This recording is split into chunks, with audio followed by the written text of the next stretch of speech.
जी अस्सलाम वालेकुम। यासीन आपके साथ हाजिर है मंडे मार्केट प्रीव्यू के हवाले से। आज संडे है और अभी से कुछ घंटों के बाद मार्केटें खुल जाएंगी और हर हफ्ते संडे लेट नाइट में आपके साथ हाजिर होता है। और इन बेसिस पे कि इन हफ्ता और इतवार में 2 दिन आप से मुलाकात कम रहती है, 2 दिन मेरी स्पीच नहीं जाती, सैटरडे और संडे मॉर्निंग को मॉर्निंग ब्रीफिंग नहीं होती। तो बहरहाल ये संडे नाइट काफ़ी लोग जो है इस बात के मुंतजर रहते हैं कि यासीन साहब की जो यूट्यूब क्लिप आएगी और उससे कुछ थोड़ा बहुत मार्केट के हवाले से कुछ आगाही फराम उनको हो जाएगी।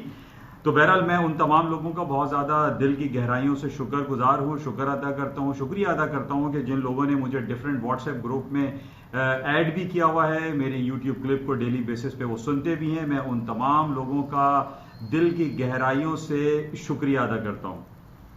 और मैं ख़ास तौर पे वो तमाम लोग जो गोल्ड मार्केट के लोग हैं वो बहुत ज़्यादा सराहते हैं, सुनते हैं और कॉल्स भी करते हैं और वो पूछते हैं कि गोल्ड के बारे में यासीन भाई बताइएगा कि क्या सूरत हाल है और मार्केट किन लेवल्स पे और किन खबरों पे अप और डाउन हो सकती है। तो बहरहाल ये 2 दिन हमारे पास जो गुजरे हैं सैटरडे और संडे, इनमें जो सबसे इम्पॉर्टेंट जो खबरें हमारे पास पिछले एक हफ्ते से चल रही हैं और वो है अमेरिका में हलाक होने वाले ब्लैक मैन जिनका नाम जॉर्ज फ्लॉयड था। उनकी फ्यूनरल सेरेमनी का सिलसिला अभी तक मुस्तकिल बरकरार है और तकरीबन 2 दिन के बाद उनको सुबर्द खाक किया जाएगा। अभी उनकी डिफरेंट शहरों में वो फ्यूनरल सेरेमनी, फ्यूनरल सर्विसेज के लिए वो लेके जा रहे हैं और आज खबर ये है कि ह्यूस्टन में उनकी बॉडी वो पहुंच चुकी है। अब 2 दिन के बाद उनको दफना दिया जाएगा। तो बहरहाल पूरी दुनिया में हमने ना सिर्फ अमेरिका में बल्कि इवन के पाकिस्तान के प्रेस क्लब के सामने भी जॉर्ज फ्लॉयड के हवाले से लोगों ने प्रोटेस्ट किया। इंडिया में, पूरे एशियन कंट्रीज में, सिडनी में, यूरोप में, पूरी दुनिया में जो है ये ब्लैक और रेसिज्म के खिलाफ जो है वो बहुत ज्यादा प्रोटेस्ट देखने में आया। और कहा यह जा रहा है कि तारीख में इसकी मिसाल नहीं मिलती। यानी जॉर्ज फ्लॉयड की हलाकत जो कि एक वाइट पुलिसमैन की वजह से सामने आई और पूरी दुनिया इसके खिलाफ हो गई कि जनाब ये रेसिज्म के खिलाफ जो सिलसिला है अमेरिका में ये बहुत ज़्यादा भयानक है, ख़तरनाक है। अमेरिका में ये बहुत ज़्यादा इसको नेगेटिव लफ्ज़ों में इस्तेमाल किया गया और लोगों ने बहुत ज़्यादा नेगेट किया और ख़ास तौर पे ट्रंप साहब की जो पॉलिसी के खिलाफ लोगों ने बहुत ज़्यादा बातें की। और ख़ास तौर पे जब ये जॉर्ज फ्लॉयड की हलाकत हुई और उसके बाद वहाँ पर लूटिंग एंड शूटिंग शुरू हो गई तो उनका ये बयान आना कि when looting starts then shooting starts, ये ट्विटर ने, वहाँ की जो सोशल मीडिया कंपनी है, उसने इसको बैन भी किया, हाइड कर दिया, इसको कंसील्ड कर दिया। लेकिन हमें ये मालूम है कि बहुत सारे सोशल मीडिया की जो बातें नेगेट कर दी जाती हैं या कंसील कर दी जाती हैं उनको बाद में दोबारा उसको रिकवर कर लिया जाता है। और इस बेस पे अमेरिका के सदर डोनाल्ड ट्रंप को बहुत सारी तनकीद का सामना करना पड़ा। और बहरहाल ये ब्लैक मैन की हलाकत और वाइट पुलिसमैन की तरफ से जो हलाकत हुई है इसको पूरी दुनिया में बहुत ही स्ट्रांगली कंडेम किया गया है और इसको ये कहा जा रहा है कि आइंदा ये अमल नहीं होना चाहिए। पूरे न्यूयॉर्क में हमने देखा कि जलाओ, घेराओ, पुलिस स्टेशन को आग लगा दी गई, शॉपिंग सेंटर्स को आग लगा दी गई, लूट मार का जो बाजार था वो गर्म था। तो इन बेसिस पे हम ये देख रहे हैं कि अमेरिका के, बहरहाल इन बेसिस पे हम ये तो नहीं कह सकते कि अमेरिका की स्टॉक मार्केटें क्रैश हो जाएंगी या गिर जाएंगी। बहरहाल ये 2 दिनों में हमने जो खबरें देखी हैं वो जॉर्ज फ्लॉयड के हवाले से देखी, जिसमें पूरी दुनिया, पूरी अक्रॉस दी वर्ल्ड जो है, अक्रॉस दी अटलांटिक ओशन के दाएं और बाएं तरफ, हर तरफ हमने ये देखा कि बहुत ज्यादा प्रोटेस्ट हुआ।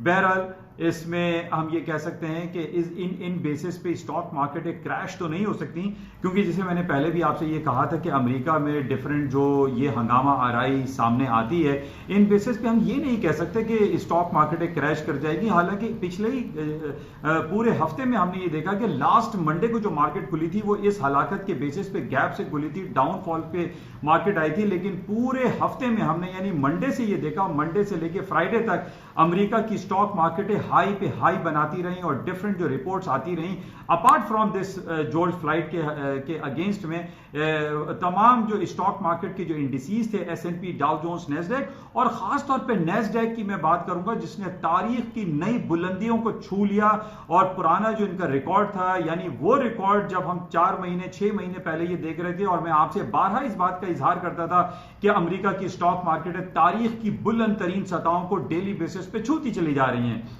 लेकिन जब हमारे पास ये कोरोना वायरस एपिसोड आया, कोविड-19 के हवाले से जो खबरें आई और हलाकतों की खबरें आई, फिर ये हुआ कि जनाब पूरी दुनिया में लॉकडाउन, शटडाउन और कर्फ्यू का नाफिज हो गया। पूरी दुनिया की स्टॉक मार्केट तकरीबन 20 से 30% डाउन हो गई, गिर गई।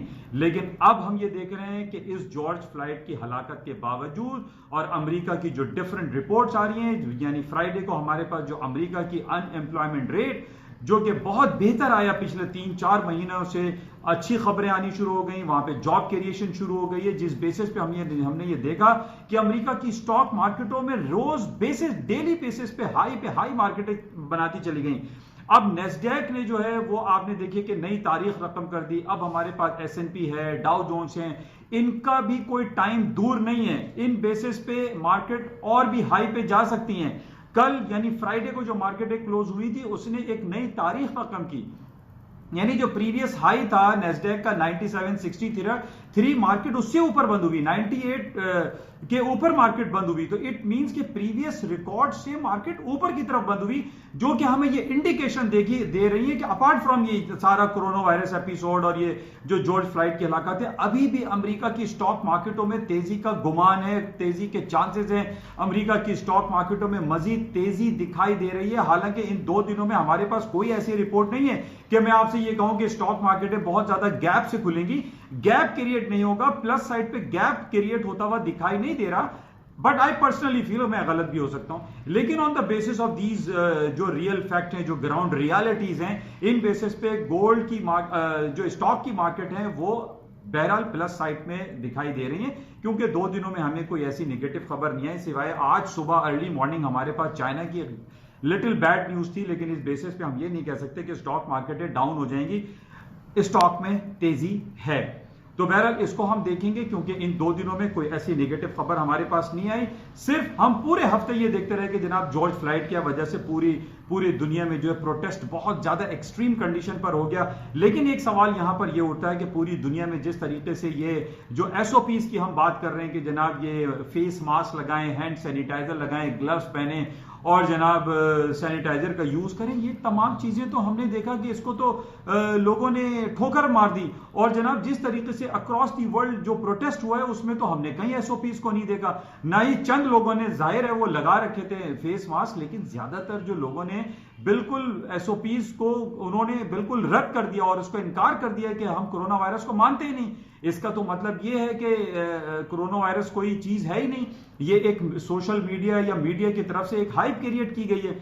मैंने पहले भी आपसे इस बात का जिक्र किया था कि अगर आप गूगल या डिफरेंट सोशल साइट पे जाकर ये चेक करें कि how many people died every year with the respiratory failure, तो आपको पता चलेगा तकरीबन 40 लाख लोग ऐसे हैं जो कि सालाना ये सांस की बीमारियों की बेसिस पे हलाक हो जाते हैं। आज हम ये देख रहे हैं कि जो शख्स मरता है उसको कह दिया जाता है कि कोरोना वायरस की वजह से वो मर गया है, हालांकि इसके अलावा भी लोग साल से मरते चले आ रहे हैं। और बेसिकली अगर आप इस पॉइंट को नोट करें, इंसान मरता क्यों है? इंसान मरता कब है? इंसान उस वक्त मरता है जब उसकी सांस बंद हो जाती है। अब ये सांस बंद होने के अमल को कोरोना वायरस कह दिया गया है। तो भाई मेरा कहने का मकसद यही है कि इंसान जो मर रहा है वो सांस बंद होने से ही मर रहा है। इसको ये कह देना कि जनाब ये कोरोना वायरस से मर रहा है, इसके लिए बहुत बड़ा क्वेश्चन मार्क है। हालांकि हम इसको निगेट भी नहीं करते कि कोरोना वायरस कोई चीज है या नहीं है, कोरोना वायरस है, इट इज समथिंग। लेकिन इसकी बहुत ज्यादा दुनिया में ये कहा जा रहा है कि हाइप क्रिएट हुई है और उसका हम मुंह बोलता सबूत देख रहे हैं कि जिस तरीके से पूरी दुनिया, सिडनी से लेके लंदन तक, लंदन से लेके न्यूयॉर्क तक, न्यूयॉर्क से कराची तक, पूरी दुनिया में प्रोटेस्ट हुआ है। और इन प्रोटेस्ट में हम ये देख रहे हैं कि कहीं SOPs को मलूज़े खातिर नहीं रखा गया। तो बहरहाल हमारे पास फ्राइडे को भी एक बड़ी इंपॉर्टेंट रिपोर्ट थी और कहा यह जा रहा है कि अमेरिका की स्टॉक मार्केटों ने जो तारीख की नई बुलंदियों को छुआ है, खासतौर पर नेस्डैक ने, उसकी वजह यह थी कि फ्राइडे को वो दिन था 4 महीने में पहली बार ऐसा हुआ कि फ्राइडे को कोरोना वायरस का एक टेस्ट भी पॉजिटिव न्यूयॉर्क में नहीं आया। और जबकि हम पहले ये कह रहे थे कि न्यूयॉर्क जो है पूरी दुनिया का एपी सेंटर बना हुआ है और वहां पर बहुत ज्यादा कोरोना वायरस के केसेस आ रहे हैं, और फ्राइडे को ये बहुत गुड न्यूज थी कि एक सिंगल केस भी न्यूयॉर्क में रिपोर्ट नहीं हुआ, जिसकी बेसिस पे हमने देखा कि स्टॉक मार्केटों में बहुत ज्यादा तेजी आई। बहरहाल आज भी जो मार्केट है अब जो 2 से 3 घंटे के बाद खुलेगी उस पे हम ये कह सकते हैं कि अमेरिका की स्टॉक मार्केटों में पॉजिटिव रिएक्शन ही रहेगा। अच्छा, अब हम ये बात कर लेते हैं कि जब भी हमने ये देखा है कि अमेरिका की स्टॉक मार्केटें ऊपर की तरफ जाती हैं, गोल्ड की कीमतें नीचे की तरफ आती हैं, और यही कुछ टेक्निकल बेसिस पे भी दिखाई दे रहा है। जैसे मैंने आपसे ये कहा था कि 1690 से नीचे अगर गोल्ड की कीमतें बंद होती हैं तो गोल्ड की मार्केटें नीचे आ सकती हैं, और यही हुआ कि फ्राइडे को जो मार्केट क्लोज हुई वो 1685 पे क्लोज हुई, स्पॉट कैश मार्केट। इन बेसिस पे हम ये कह सकते हैं कि गोल्ड की कीमतों में डाउनफॉल आ सकता है। तो 1690 के ऊपर के स्टॉप प्लेस करके आप सेलिंग चांस ले सकते हैं, because of these all ground realities कि स्टॉक मार्केट तारीख की नई बुलंदियों को छू रही है, तो why the gold market will go up. तो इन बेसिस पे हम ये कह सकते हैं, ये मेरा तज्जिया है, ये गलत भी हो सकता है, लेकिन on the basis of these technicalities और जो खबरें हमारे पास आ रही हैं, इन बेसिस पे हम ये कह सकते हैं कि गोल्ड की कीमतें डाउन साइड पर जा सकती हैं। तो बहरहाल इसको हम देखते हैं। अच्छा, इस हफ्ते हमारे लिए सबसे अच्छा, इससे पहले हम ओपेक की बात कर लेते हैं। कल सैटरडे को ओपेक की मीटिंग हुई वियना में और उन्होंने प्रोडक्शन कट की बात कर दी है, यानी ओपेक प्लस कंट्रीज जिसके अंदर रूस और सऊदी अरब सरफहरिस्त हैं, इन्होंने डीप कट की बात कर दी है और जुलाई तक ये डीप कट मेंटेन रखेंगे। इन बेसिस पे आज तेल की कीमतों में प्लस आ सकता है, मार्केटें गैप से खुल सकती हैं क्योंकि प्रोडक्शन कट की खबर कंफर्म हो चुकी है। अच्छा, ओपेक की, जैसे मैंने पहले भी आपसे ऑयल के हवाले से कहा था कि आज से तकरीबन 2 महीने पहले मार्केट $41 पे बंद हुई थी फ्राइडे को, और जब मंडे को मार्केट खुली तो वो $7 गैप से खुली थी, तो 34 और $41 का गैप है, तो मार्केट $41 तक जा सकती है। ओपेक ने प्रोडक्शन कट कर दी है, तेल की कीमतों में इजाफा दिखाई देता है, इसको आप जहन में रखिएगा। अच्छा, इस हफ्ते हमारे लिए सबसे इंपॉर्टेंट न्यूज जो आने वाली है वो है federal open market committee, America के फेडरल रिजर्व बैंक की मीटिंग है। अमेरिका की 45 डेज के ऊपर ये मीटिंग होती है और इसमें इंटरेस्ट रेट के हवाले से, क्वांटिटेटिव ईजिंग के हवाले से और अमेरिका के डिफरेंट इकोनॉमिक स्टिमुलस पैकेज के हवाले से बयानात होते हैं और खासतौर पे इंटरेस्ट रेट की खबरें इसमें शाया की जाती हैं। अभी जिस तरीके से हमारे पास जो खबरें हैं उसमें यह कहा जा रहा है, काफी सेक्टर से ये खबरें आती हैं कि अमेरिका के सदर डोनाल्ड ट्रंप बहुत ज्यादा प्रेशराइज करते हैं कि अमेरिका का इंटरेस्ट रेट नेगेटिव टेरिटरी में होना चाहिए, माइनस में होना चाहिए। तो बहरहाल मंगल और बुध को 2 दिन की मीटिंग है, वेडनेसडे की रात को 11 सवा 11 बजे इसका अनाउंसमेंट होगा, उसमें हमें क्लोजली वॉच करना है। और उससे पहले हमारे पास जो डिफरेंट स्पेकुलेशन आती है, डिफरेंट जो फाइनेंशियल इंस्टीट्यूशन या फाइनेंशियल एनालिस्ट की तरफ से जो एक्सपेक्टेशन या स्पेकुलेशन आती है, उसको हमें गौर से देखना पड़ेगा कि क्या अमेरिका का इंटरेस्ट रेट नेगेटिव होने जा रहा है, और अगर मार्केट में इंटरेस्ट रेट की खबरें ज्यादा हुई तो करेंसी मार्केट ऊपर जा सकती है और गोल्ड की कीमतों में भी इजाफा हो सकता है, लेकिन इसकी खबर आएगी बुध को, वेडनेसडे को रात 11 बजे। तो बहरहाल इसको हमें क्लोजली वॉच करना है। लेकिन अभी जो 2 से 3 घंटे बाद मार्केटें खुलेंगी, इन बेसिस पे हम ये कह सकते हैं कि स्टॉक मार्केटों में तेजी, जबकि गोल्ड की कीमतों में डाउनफॉल हो सकता है। अच्छा, इसका एक इफेक्ट मैंने आपको पिछले हफ्ते मैंने आपको पाउंड स्टर्लिंग की एक रिकमेंडेशन दी थी कि 1.2732 इसका हाई हुआ था, मैंने आपको रिकमेंडेशन दी थी कि इसको सेल करें और 2750 के ऊपर का स्टॉप प्लेस करें। मार्केट ने क्लोजिंग दी थी 1.2670 पे, तकरीबन 60-70% पॉइंट मार्केट वहां से नीचे आ गई थी। तो इन बेसिस पे हम ये कह सकते हैं जिस तरीके से जो ब्रेक्जिट की मुलाकातें हो रही हैं यूरोपियन काउंसिल के साथ, वो निगेट की तरफ जा रही हैं, वो इतनी पॉजिटिव खबरें नहीं आ रही हैं। पाउंड स्टर्लिंग यूरो की कीमतों में डाउनफॉल आ सकता है बिकॉज ऑफ कि जिस तरीके से हम यूरोपियन यूनियन और बरतानिया के दरमियान चपकलिश देख रहे हैं और जनाब ब्रेक्जिट के हवाले से मामला फिर बिगड़ते हुए दिखाई दे रहे हैं। ब्रिटिश पाउंड की मार्केट, यूरो की मार्केट डाउन हो सकती है, और जब स्टर्लिंग की मार्केट डाउन हो सकती है तो हमने बहुत अरसे से ये देखा है कि स्टर्लिंग की मार्केट के साथ साथ गोल्ड की मार्केटें भी डाउनफॉल हो जाती हैं। और टेक्निकलिटीज के हवाले से 1690 वॉज वेरी इंपॉर्टेंट लेवल, 1690 से नीचे मार्केट क्लोज हुई है फ्राइडे को। इन बेसिस पे हम ये कह सकते हैं कि गोल्ड की कीमतों में डाउनफॉल आ सकता है और स्टॉक मार्केटें तेज हो सकती हैं। S&P, डाउ जोन्स, नेस्डैक अपनी नई तारीख को छू सकती हैं। तो बहरहाल ये इंपॉर्टेंट न्यूज थी, ये इंपॉर्टेंट कुछ टॉपिक्स थे जो आपके साथ शेयर की गई। लेकिन इस वक्त इन 2 दिनों में हमारे पास जो सबसे इंपॉर्टेंट जो इवेंट रहा वो जॉर्ज फ्लॉयड के हवाले से था, जिसमें पूरी दुनिया में प्रोटेस्ट होता रहा और ये कहते रहे कि जनाब साइलेंस इज वायलेंस,